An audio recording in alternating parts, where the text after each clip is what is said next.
Thank you, Kent, for inviting me.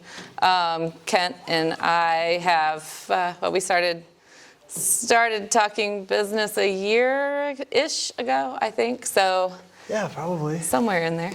Yeah. But yeah, so I'm the executive vice president at Barrett and Stokely. We've been in the business of real estate, really from a little bit of development, ownership, acquisitions, dispositions, property management, construction management, for 45 years. So the Barretts and Stokeleys are from Indianapolis, and so really started as a family firm, with a single acquisition, and a couple of guys that went to college together and decided that real estate was a good idea. So they've made a lot of good decisions, and that's put me in this seat, talking to you. But I think, one thing that I always like to tell people, about Barrett and Stokely is that we still own and operate the first property that we bought 45 years ago. So I think what our perspective really has always been is one of value.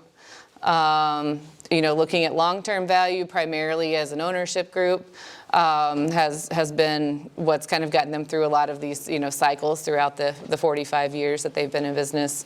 I've been with the firm for 17 years. And I've been really focused on third-party management for the last 15 or so. And on the third-party side of things, we manage right around 6,000 units at 25 apartment communities, and we've kind of gone up and down in size through the years, but we're really focused on kind of a 200-mile radius around Indianapolis. Hyper-local is what we've found that we're good at, and where we can be really effective, in delivering value. So as far as that side of things, we do primarily market rate apartment communities, 100 units or larger. We've managed a community as large as 996 units. Currently, our largest is 540. It's a property in Louisville, which I will show you a little bit of detail about in my presentation. But somewhere, most of our properties are somewhere in the 200-ish unit range. But we've kind of gone up and down as far as what sizes that we've managed a little bit too. So, but look forward to talking with you guys and learning kind of what concerns you may have. And I think Kent had some questions in mind, and I'm really happy to keep it open and whatever you guys need to know about. Yeah, you're also doing a lot industry-wide too, right? I do. I saw that through your bio. So what else do you have going on? Sure. So I've served as the president of the Indianapolis Institute of Real Estate Management. That was a couple of years ago. Very active and involved with that organization, and kind of, I think, the unique part about IREM is the abbreviation for it. So, but it focuses on multifamily as well as commercial. So it's been a good amount of diversity for meeting, I think, new people and different solutions to problems. I've been really involved with the Apartment Association here locally, and also the National Apartment Association as well. And my career in this started I chose to study residential property management at Ball State, and so that's what my degree is in. And so I've just stayed within that world since college. Awesome. So you can see she's quite the expert in all things property management, right?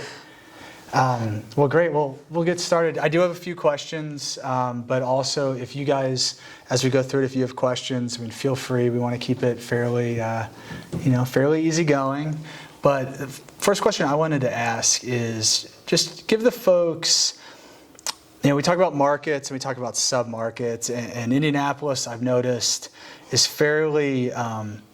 operates fairly differently as you go from the north to the south to the east to the west. So can you give folks a feel for and of what you're seeing in the market, different submarkets, different sides of town, like how are things moving and changing, and maybe are there different strategies you're using at an apartment on the west side versus the east side, for example? Or? Sure. I think, in Indianapolis, we've had really a good 10 or so years now in nearly all of the submarkets around the city.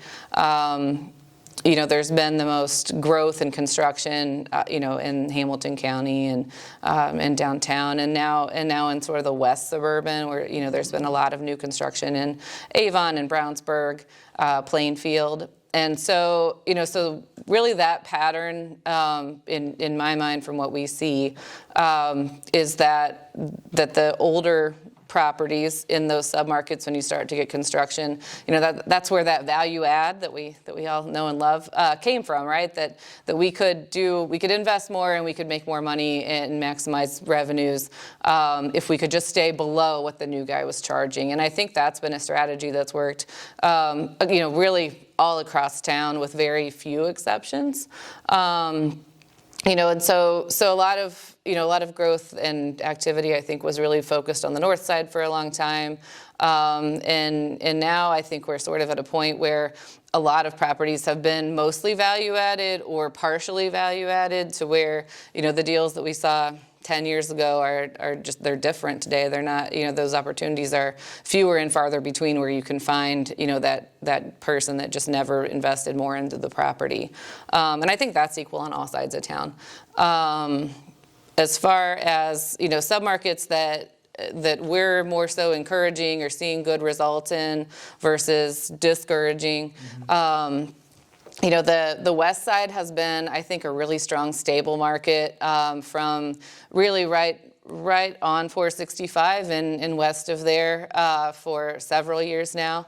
And I think that's, with the airport and the warehouses and all that, right, there's just a lot of employment opportunity at all income levels. And so I think that's been helpful, where we've seen success at, that workforce housing level up to, luxury class A, lease up stuff that we've done in the last year or two.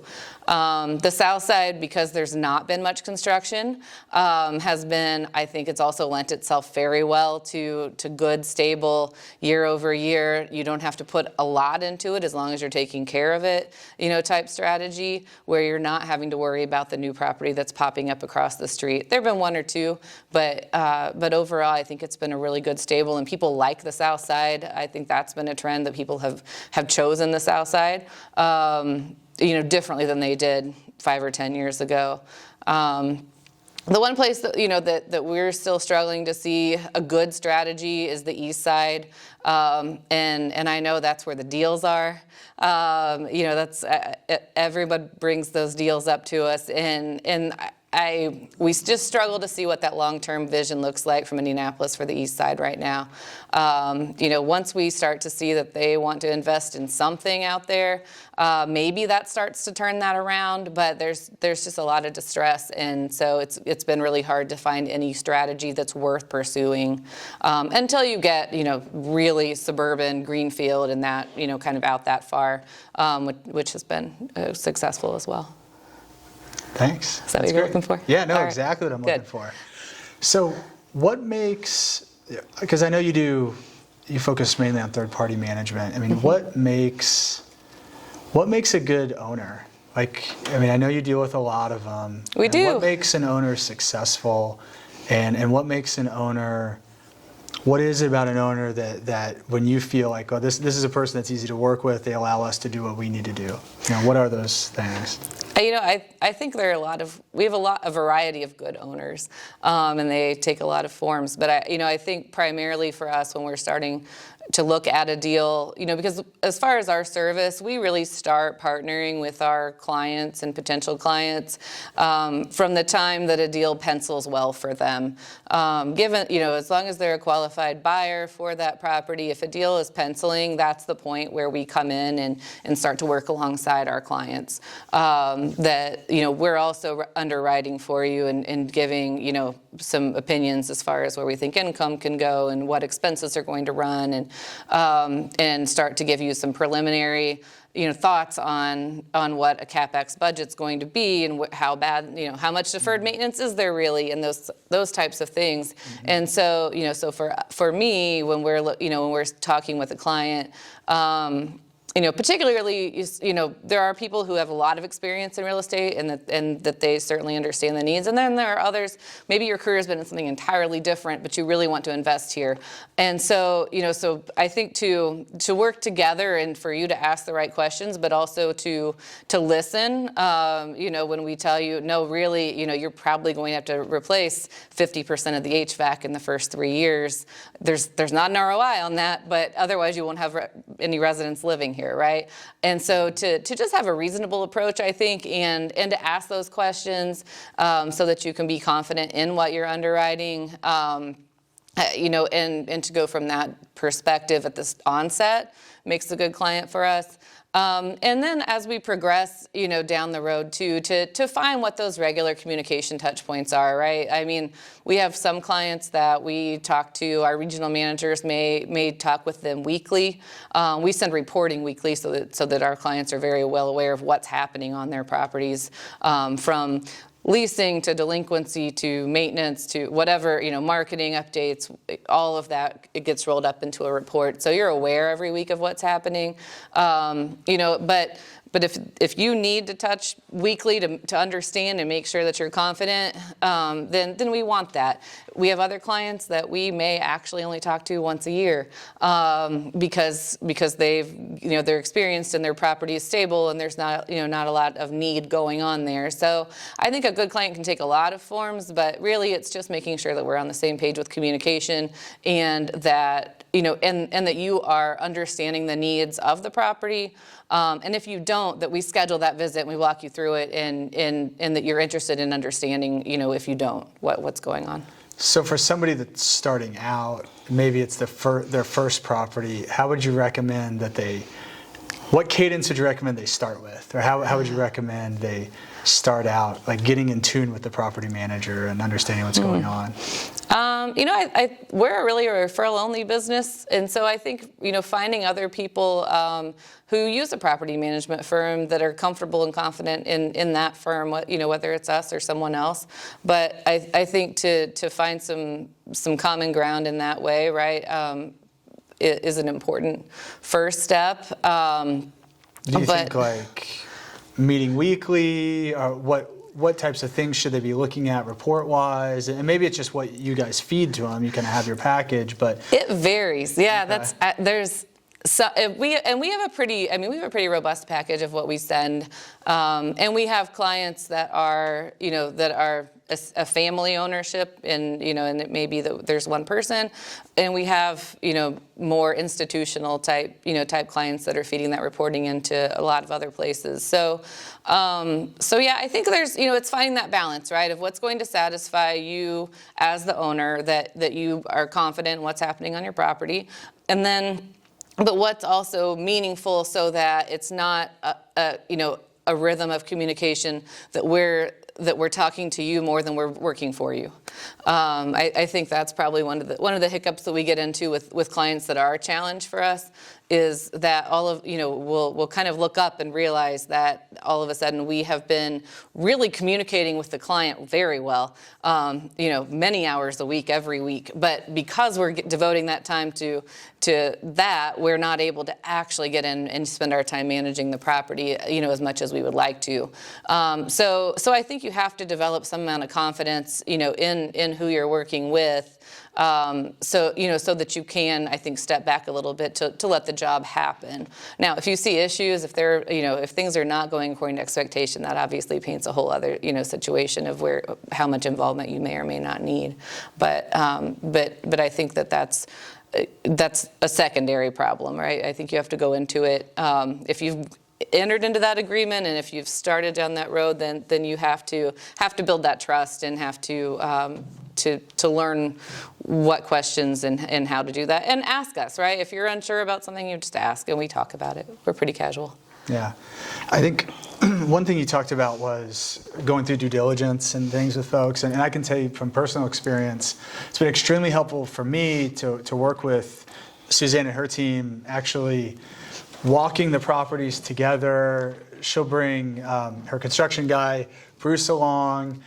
He's the type of guy who can walk a property and say, yeah, that roof needs replaced, that roof needs replaced, that one does. You know, the parking lot's going to cost $100,000, whatever, right? That's huge value, especially for someone like me, because I think a lot of this business is a team sport, and it's about plugging your blind spots. And for me, I told you guys this before, one of my blind spots is definitely the construction aspect, because it's just not my background. So making sure that I have folks there that have that expertise has been extremely valuable. And I think you guys have helped me,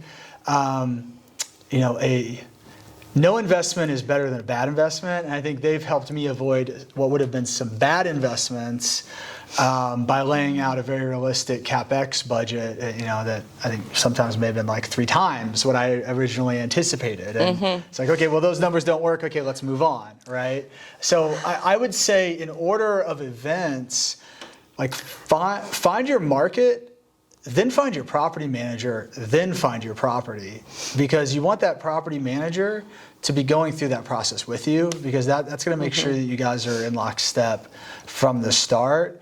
You don't want to be playing catch up when you're already under contract. You're like, oh God, now I got to find a property manager. You don't have the time to do that while you're doing all the due diligence, and plus they will help you through all the due diligence. I think that's a huge benefit too. Because you really want to hit the ground running when you're doing these types of investments. So, no, I agree. I think and my vice president, who does oversee all of our construction management, he's probably blown up more deals than we've actually made happen. But we don't hesitate to do that, right? We are also going to have to manage to whatever it is that you have written out in your pro forma and borrowed money against. And so, so we're very invested in making sure that we all understand, what the needs of the property are. And so he's definitely a good asset, for me as well as, for our clients, that we can basically walk on a property and within an hour, probably, have a really good eyeball estimate that's going to be plus or minus, I would say 15 to 20% of what the reality ends up happening, which we would also, we would be able to sharpen that pencil as we go through actual due diligence and that kind of thing. But on just sort of a preliminary tour, I think that's a huge asset that we provide, with our clients to make sure that you do understand, what you're looking at and really how bad is it, right? Because I think a lot of times it's easy to look at a building and you think, oh, that looks a little bit bad. Maybe some paint would fix it, or maybe this would fix it. And for Bruce to walk up and say, actually, all the trusses were installed incorrectly, and it's probably going to result in a failure of your roof, and and this the other, you don't know that walking up to it. He's got a construction background, and he does. So yeah, we've probably helped Kent out of deals a few times. But we would much rather do that than to see someone that we work with go, make a bad decision and that we all have to live with and find money to repair. Yeah.